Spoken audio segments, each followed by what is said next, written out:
আজকের ক্লাসে তোমাদেরকে ওয়েলকাম। আজকে আমরা আলোচনা করব পরিবেশের জন্য ভাবনা, এনভায়রনমেন্টাল কনসার্ন। পরিবেশের জন্য ভাবনা, এটা আমাদের ফার্স্ট চ্যাপ্টারে রয়েছে, চ্যাপ্টার 1। তো এক্ষেত্রে প্রথমে আমরা জানবো পরিবেশের সংজ্ঞা কি। পরিবেশ নিয়ে আমরা ছোট থেকে বহুবার শুনেছি, জেনেছি, পড়েছি। প্রত্যেকটা বইয়ের সাথে আমাদের পরিবেশ ও ভৌতবিজ্ঞান পরিবেশ ও ইতিহাস পরিবেশ কথাটা আমাদের রয়েছে। তো পরিবেশ আমরা ছোটবেলায় যেটা শিখেছিলাম যে আমাদের চারপাশে যে সমস্ত যা কিছু আছে তাই নিয়ে আমাদের পরিবেশ। তো সেই সংজ্ঞাটা হচ্ছে যে কোনো প্রাণী বা উদ্ভিদ তাদের জীবন চক্রের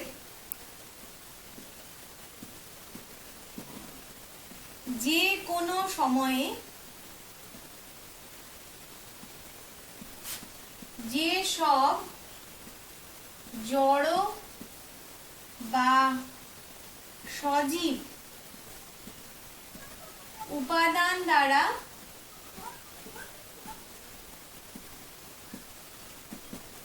প্রভাবিত হয়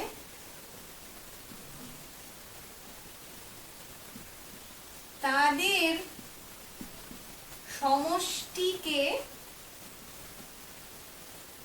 পরিবেশ বলে। পরিবেশ আমাদের জীবনেও খুব ইম্পর্টেন্ট। পরীক্ষায় যতটা ইম্পর্টেন্ট তার ততটাই ইম্পর্টেন্ট আমাদের জীবনে। প্রথমে আমরা সংজ্ঞাটা বুঝে নেব। সংজ্ঞা হয়তো পরিবেশ কাকে বলে এভাবে পরীক্ষায় খুব কমই আসে। তো সংজ্ঞাটা আমরা পড়াশুনো করি কেন? যতটা না নম্বর পাওয়ার জন্য, তার অনেক বেশি মানুষ হওয়ার জন্য। এবার যে কোনো প্রাণী বা উদ্ভিদ, এটুকু আমি মনে রাখলাম, তাদের জীবনচক্রের যে কোনো সময়ে যেসব জড় এবং সজীব উপাদান দ্বারা প্রভাবিত হয় তাদের সমষ্টিকে পরিবেশ বলে। তো সজীব উপাদান কোনগুলো? সজীব উপাদান, পরিবেশের সজীব উপাদান মানে যাদের প্রাণ আছে। পরিবেশের সজীব উপাদান তাহলে আমি কাকে বলবো? মানুষ, গাছপালা, জীবজন্তু, কীটপতঙ্গ, এগুলো হচ্ছে সজীব উপাদান। আর জড় উপাদান কোনগুলো? জড় উপাদান হচ্ছে জল, বায়ু, মাটি, আলো, এগুলো হলো জড় উপাদান। তো পরিবেশ নানা রকম ভাবে দূষিত হচ্ছে। এই পরিবেশ যাকে ঘিরে আমাদের অস্তিত্ব, সেই পরিবেশ আজ বিঘ্নিত, বিপন্ন। এই যে উপাদানগুলি যে কোনো একটার যদি ভারসাম্য নষ্ট হয় তাহলে আমাদের পরিবেশ বিপন্ন হয়। এবার আমরা কি করব এখানে? এই অধ্যায়ে আমরা পরিবেশ নিয়ে ভাবনা, আমাদের অধ্যায়ের নাম। এই অধ্যায়ে আমরা বায়ুমণ্ডল ভালো করে শিখব। বায়ুমণ্ডল কাকে বলে?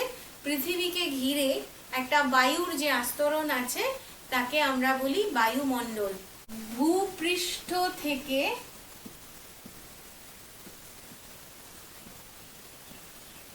প্রায় 1600 কিলোমিটার পর্যন্ত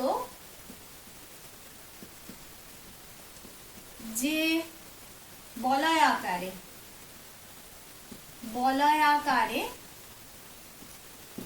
যে অদৃশ্য গ্যাসীয় আবরণ পৃথিবীকে ঘিরে রেখেছে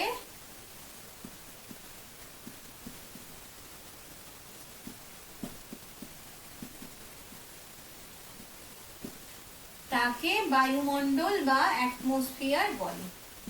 বায়ুমণ্ডল বা অ্যাটমসফিয়ার বলে।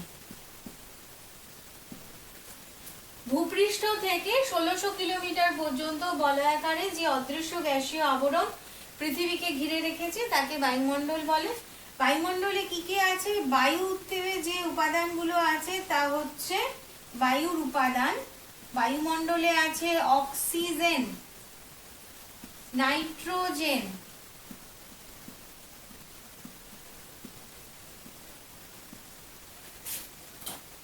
জলীয় বাষ্প, ধূলিকণা, CO2 মানে কার্বন ডাই অক্সাইড, নিষ্ক্রিয় গ্যাস আছে কিছু, আর্গন। এই হচ্ছে বায়ুমণ্ডলের উপাদান। অক্সিজেন আর নাইট্রোজেনই প্রধান উপাদান।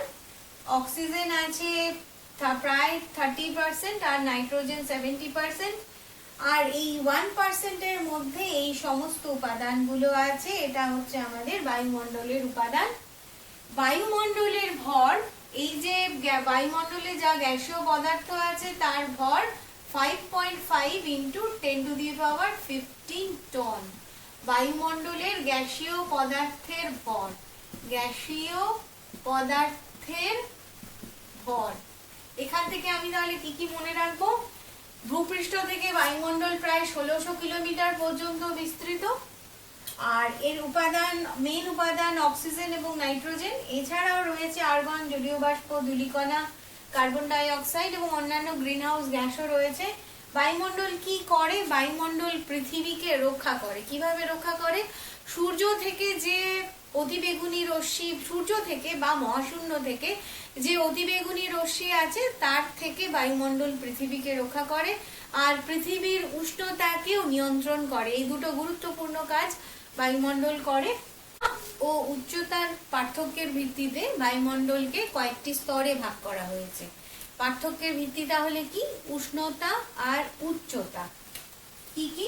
উষ্ণতা এবং উচ্চতার ভিত্তিতে বায়ুমণ্ডলকে কতগুলো স্তরে ভাগ করা হয়েছে। স্তরগুলো আমরা দেখব। এটা আমার পৃথিবী, এটা হচ্ছে ভূপৃষ্ঠ। পৃথিবী, পৃথিবী পৃষ্ঠ থেকে 12 কিলোমিটার পর্যন্ত যে স্তর, এটা 12 কিলোমিটার। এই স্তরের নাম ট্রপোস্ফিয়ার। ট্রপোস্ফিয়ার। এরপরে আছে ট্রপোস্ফিয়ারের আরেকটি নাম আছে ক্ষুব্ধ মণ্ডল। আমরা একটু পরেই এই স্তরগুলো নিয়ে বিস্তারিত আলোচনা করব এবং এই নাম কেন সেটাও বলবো।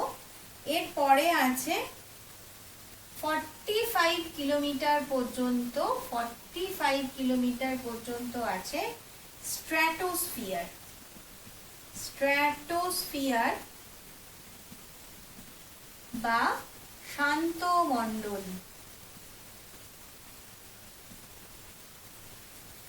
তারপরে 85 কিলোমিটার পর্যন্ত আছে মেসোস্ফিয়ার।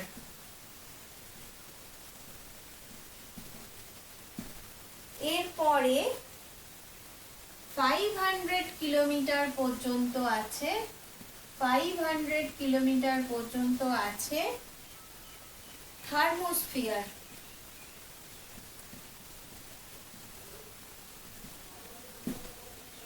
আর তারপরে একদম শেষ অবধি আছে এক্সোস্ফিয়ার। এক্সোস্ফিয়ার।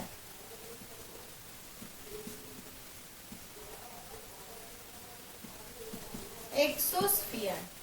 আরেকটা ভাগ আমরা বলতে পারি, সেটা হচ্ছে এই প্রথম তিনটে স্তরকে বলা হয় সমমণ্ডল। সমমণ্ডল বা হোমোস্ফিয়ার। এই প্রথম তিনটে স্তরকে আমরা বলছি সমমণ্ডল বা হোমোস্ফিয়ার।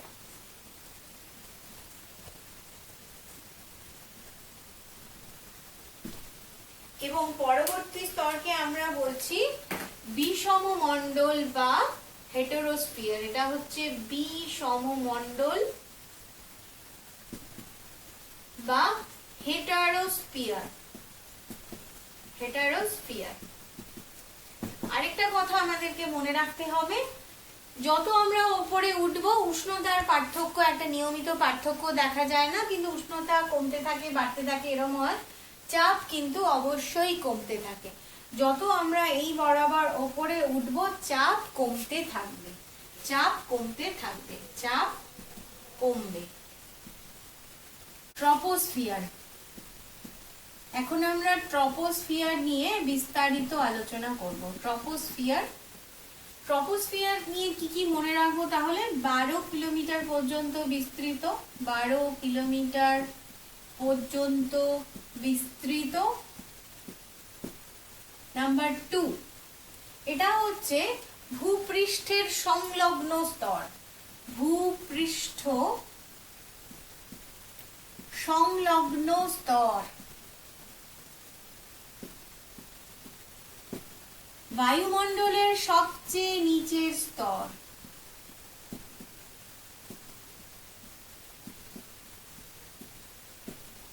আচ্ছা, আরেকটা কি মনে রাখবো, যে এই স্তরে O2, CO2, N2 যা প্রয়োজনীয় সেগুলো এই স্তরেই থাকে সবচেয়ে বেশি পরিমাণে। খুব ইম্পর্টেন্ট পয়েন্ট এটা। বায়ুমণ্ডলের প্রায় সমগ্র ভর, প্রায় 75% ভর এই স্তরে থাকে, 75% ভর এই স্তরে থাকে।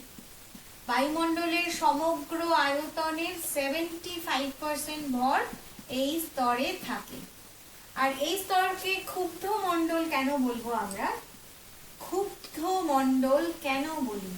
ক্ষুব্ধ মণ্ডল বলার কারণ হলো যে এই স্তরে উষ্ণতা এবং উচ্চতার পার্থক্যের জন্য, উষ্ণতার পার্থক্য হয়, যত উষ্ণতা বাড়ে, উচ্চতা বাড়ে তত উষ্ণতার পার্থক্য হয়, এবং সেই কারণে প্রতিনিয়ত জলবায়ুর পরিবর্তন হয়। একে আমরা ক্ষুব্ধ মণ্ডল কেন বলবো? এখানে মেঘ, ধূলিকণা, জলীয় বাষ্প, ঝড়, জল, বৃষ্টি, ঝড় বৃষ্টি, এই সমস্ত ঘটনার কারণে একে ক্ষুব্ধ মণ্ডল বলে। আরেকটা গুরুত্বপূর্ণ কথা মনে রাখতে হবে যে এই স্তরে এরোপ্লেন চলাচল করে না, এরোপ্লেন চলাচল করে না।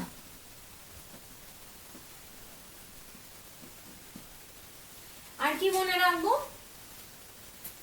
উচ্চতা যখন বাড়ে,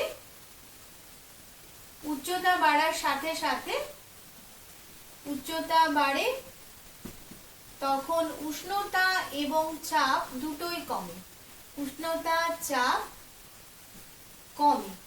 উচ্চতা বাড়ে, উষ্ণতা এবং চাপ দুটোই কমে। উষ্ণতা কত কমে? 6.5 ডিগ্রি সেলসিয়াস করে কমতে থাকে প্রতি কিলোমিটারে, এবং এই স্তরের শেষে -56 ডিগ্রি সেলসিয়াস টেম্পারেচার হয়। 12 কিলোমিটারের কাছাকাছি অঞ্চলে টেম্পারেচার -60, 12 কিলোমিটারের নিচে টেম্পারেচার -56 ডিগ্রি থাকে। আর 12 কিলোমিটারের কাছাকাছি অঞ্চলে যেখানে ট্রপোস্ফিয়ার শেষ হয় এবং স্ট্র্যাটোস্ফিয়ার শুরু হয়, সেখানে উষ্ণতার পার্থক্য খুব একটা ঘটে না।